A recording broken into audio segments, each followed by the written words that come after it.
নমস্কার বন্ধুরা, আমি মৈত্রী আর নতুন ব্লগে সকলকে স্বাগত জানাই। তো এটা কিছুদিন আগের ভিডিও, যেটা আমি দিতে একদমই ভুলে গেছিলাম। তো আমরা দুজনে মিলে চলেছি শান্তিপুর রাসে। তো অন্যবার তো ভাঙা রাস দেখতে যায়, তো এবার হঠাৎ করেই আমার বরমশাই বললো চলো এবার একটু প্যান্ডেল হপিং করে রাস দেখবো। মানে আমার দিদির বাড়ি যেহেতু শান্তিপুর, সেই কারণে কিন্তু আমরা ম্যাক্সিমাম টাইম ওই ভাঙা রাসটাই দেখতে যাই। আগের বারও গেছিলাম, মানে গতবার আর কি। তো এবার কিন্তু ডিসিশানটা আমি জানতাম না যে মানে রাসে যাচ্ছি, আমাকে বলা হয়েছিল হঠাৎ করে চলো এদিকে একটু ঘোরাফেরা করব। তো সেই মতো কিন্তু আমি কোনো রকম সাজগোজি করিনি, একটা নর্মাল ড্রেস পরে বেরিয়েছিলাম, ভাবছিলাম বাড়ির এদিক ওদিক ঘুরে আর কি চলে আসব। কিন্তু হঠাৎ করেই দেখলাম যে উনি নিয়ে চললেন শান্তিপুর রাসে, তো আমিও চলে গেলাম। তো দেখতে পাচ্ছ যেতে যেতে রাস্তার পাশে তো প্রচুর ঠাকুর হয়েছিল। তো রাস মানে যে শুধুমাত্র রাধাকৃষ্ণের পুজো হয় এমন কিন্তু নয়। শান্তিপুরে গেলে দেখা যায় প্রচুর প্রচুর মায়ের পুজো, তারপরে বাবার পুজো, প্রচুর পুজো হয় চারিদিকে। দেখো লাইটিং দেখে মনেই হচ্ছে না যে দুর্গা পুজো চলে, এটা রাসের পুজো চলছে। মানে দুর্গা পুজো, কালী পুজো, জগদ্ধাত্রী পুজো সব পেরিয়ে চলছে রাসের পুজো। আর শান্তিপুরেতে এবার আমরা কালী পুজোও দেখতে গেছিলাম, সেটাও প্রচণ্ড ভালো লেগেছিল। আর এই যে দেখতেই পাচ্ছ প্রথমে রাস্তার পাশে একটা মাকে দর্শন করে নিলাম। এমন নয় যে মানে রাস মানেই যে রাধাকৃষ্ণ। তো তোমাদের তো আগেই বললাম যে বাবার পুজোও হয় মোড়ের মাথায় মাথায়। আর চারিদিকের বাড়িঘরগুলো এতই সুন্দর করে সাজানো ছিল যে দেখতে অপরূপ লাগছিল। আর পুরো শান্তিপুর শহরটাকে যেন মনে হচ্ছিল আলোয় মুড়ে দিয়েছে। আর যেতে যেতে তো প্রচুর ঠাকুর দেখলাম, মানে অলি গলি পাড়ার মোড়ে সব জায়গায় যেন পুজো হয়েছে। আমরা বলতাম বাড়িতে 12 মাসে 13 পার্বণ, এখন যেন শান্তিপুরকে দেখে সে কথাই মনে হচ্ছে যে শান্তিপুরে 12 মাসে 13 পার্বণ। আর যেতে যেতে দেখো এই অপরূপ সুন্দর মাকে দর্শন করলাম, পুরো বামা মায়ের মতো রূপ। আর দেখো মাকে জামদানি শাড়ি পরেছে, কি যে অপরূপ লাগছিল সামনে থেকে। তো এই পরে ঢুকে গেছিলাম থানার মোড়ে। তো নো এন্ট্রি করে দিয়েছিল বড় গাড়ি, তো আমরা যেহেতু বাইকে গেছিলাম তাতে অসুবিধা হয়নি। আর দিদিদের কিন্তু একদমই না জানিয়ে গেছিলাম, কারণ ওরা গেলেই বলতো যে আয় আয়, আর না খাওয়া দাওয়া করিয়ে ছাড়তোই না। সেই কারণে আমরা কিন্তু জানাইনি, হঠাৎ করেই গেছিলাম, আবার হঠাৎ করেই চলে এসেছি। তো এই থানার মোড়ের কাছেই কিন্তু আমার দিদির বাড়ি। আর এই থানার মোড়েই একটা বড় পুজো হয়েছিল, আর সাথে কিন্তু সুন্দর একটা মেলা বসেছিল। আর মেলাগুলোতে আমার যেতে ভীষণই ভালো লাগে, কারণ এখানে গেলেই তো সেই মানে বরের পকেটটা বেশ খালি করার সুযোগ থাকে, তো টুকটাক কানেরও নেওয়া হয়ে যায়। আর এখানে এই মণ্ডপটা সব থেকে বেশি ভালো লেগেছিল আমার, যেটা দেখো সামনেই প্রেমানন্দজি মহারাজের, যাকে আমি প্রচুর মানি, তারই একটা বড় মূর্তি মানে করে রাখা ছিল। কি যে দারুণ দেখতে লাগছিল মূর্তিটাকে। আর চারিদিকের মেলাগুলো তো ঘুরে ফিরে দেখছিলামই। আর মণ্ডপটা কিন্তু প্রচুর বড় হয়েছিল, কিন্তু ভিড়ের কারণে আমরা সত্যি কথা আর টাইমেরও একটু স্বল্পতার কারণে আমরা মানে ভেতরে আর যেতে পারিনি। তো বাইরে থেকেই দর্শন করলাম, কিন্তু সামনে যাকে দর্শন করে নিয়েছি সেটাও কম কিছু নয়। আর এই বেরোনোর পথে আমি দেখি যে লালমোহন মিষ্টিগুলো এবার প্রথম দেখলাম। আমি সত্যি কথা বলতে কোনোদিনও খাইনি, তো টেস্ট করার জন্য একটু নিলাম। তো বেশ ভালোই লাগলো, মোটামুটি ছোটো জিলেপিগুলো যেরকম হয় না ঠিক ওরকম ধরনের টেস্ট, কিন্তু কালারটার কারণে বেশি ভালো লাগছিল দেখতে। আর জানো তো আমরা তারপরে ওদিক ওদিক যখন যাচ্ছি, যেতে গিয়েই বৈষ্ণব পাড়ায় দেখলাম মায়ের সন্ধ্যারতি হচ্ছে। তো এত অপরূপ দৃশ্য তো না দেখে থাকা যায় না, তো দেখে নিলাম চট করে।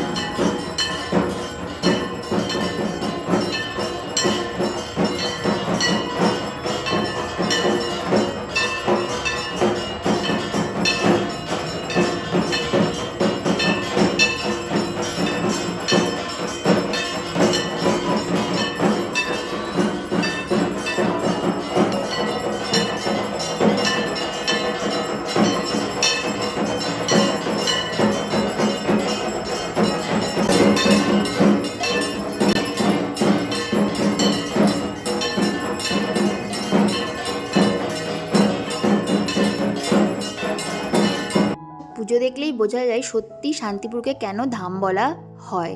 তো সত্যি কথা সন্ধ্যা আরতিটা দেখলাম, অপরূপ লাগলো, প্রচুর মানুষের ভিড়। আর যত ভেতর দিকে যাচ্ছিলাম তত লাইটিং দেখে মানে বোঝার উপায় নেই যেটা কি রাসের পুজো নাকি দুর্গা পুজো।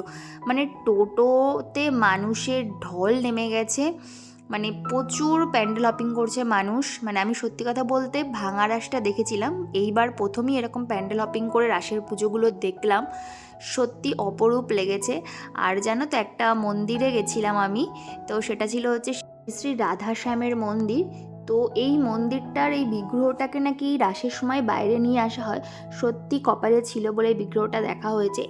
এত অপরূপ আর চারিদিকে এত সুন্দর পুজো হচ্ছে, শুধু তোমরা আমার সাথে একটু দর্শন করো, তোমরা বিগ্রহটা দেখে বলো কেমন লাগলো।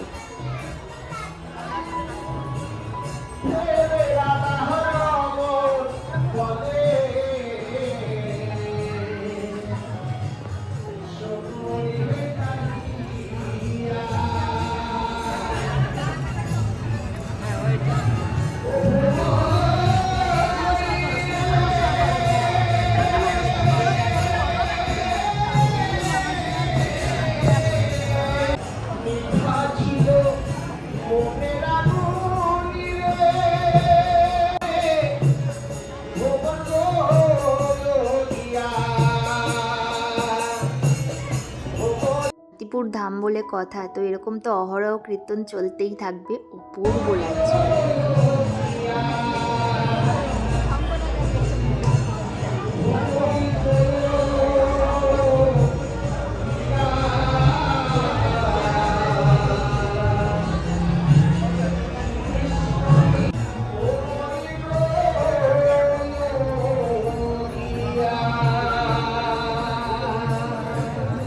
মন্দিরের চারিপাশে কিন্তু আরও অনেক মন্দির ছিল, লোকনাথ বাবার, শিব ঠাকুরের, তারপরে রাধাকৃষ্ণের। তো সেগুলো দেখে তারপরে কিন্তু আবার বেরিয়ে পড়েছিলাম অন্য প্যান্ডেলগুলো হপিং করব বলে। তো প্রত্যেকটা প্যান্ডেল এত সুন্দর হয়েছিল, আর এখানে কিন্তু প্রচুর থিমের পুজোও হয়েছিল।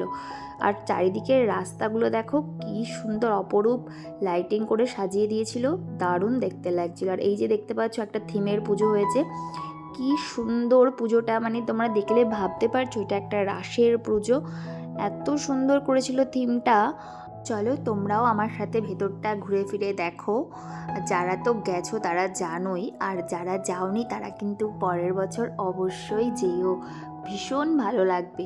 সত্যি বলছি, মানে মনে হচ্ছিল শান্তিপুরে সারা বছরই মানে উৎসব চলে। দুর্গা পুজো বলো, কালী পুজো বলো, রাসযাত্রা, জগদ্ধাত্রী পুজো, অনেক কিন্তু তোমরা জানো না, জগদ্ধাত্রী পুজো কিন্তু শান্তিপুরে খুব ভালো হয়, যেমন কৃষ্ণনগর, চন্দননগরে হয়। তো অতটা মানে হিউজ লেভেলের না হলেও একটা পার্টিকুলার জায়গায় মানে জগদ্ধাত্রী পুজোটা শান্তিপুরে খুবই ভালো হয়। তো আমাকে কিন্তু যাওয়ার জন্য আমার ভাইপোরা বলেছিল, মানে বলেছিল মাসি তোমরা এসো এবার, কিন্তু সত্যি কথা বলতে সময়ের জন্য যাওয়া হয়নি, ইচ্ছা আছে পরের বছর যাওয়ার। তো এবছর এগুলোই দেখি। তো এই যে দেখতে পাচ্ছ আর একটাও খুব সুন্দর পুজো হয়েছিল।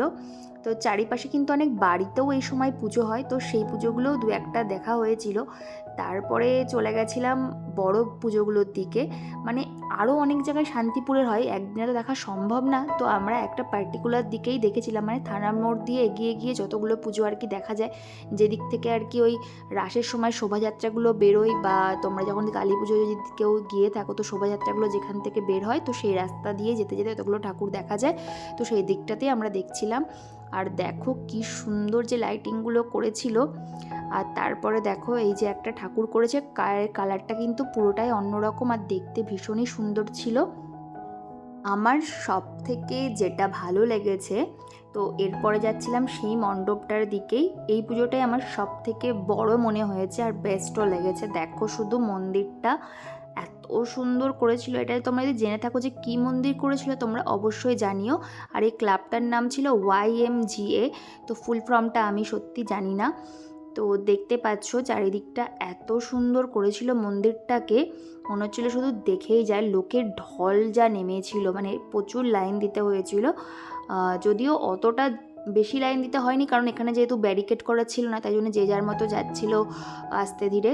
তো প্রত্যেকটা স্টেপে স্টেপে আলাদা আলাদা ডিজাইন করা, দারুণ দেখতে ছিল।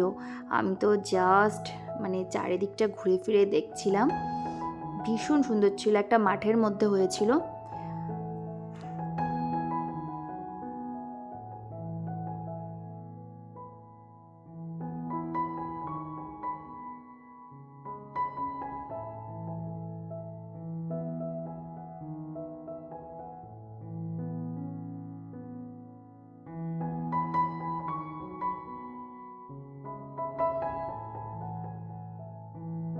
এটাই ছিল আমাদের শান্তিপুর রাসের শেষ মণ্ডপ দেখা। তো এরপরে বাড়ি ফিরছিলাম, তো আমরা যতটা দেখলাম তোমাদের সাথেও শেয়ার করলাম। তো কেমন লাগলো অবশ্যই কমেন্ট করে জানিও, আর যদি ভিডিওটা ভালো লাগে থাকে অবশ্যই একটা লাইক শেয়ার কমেন্ট করতে ভুলো না। তো আজকে এই পর্যন্তই, বাই, চলে আসছি খুব তাড়াতাড়ি পরের ভিডিও নিয়ে।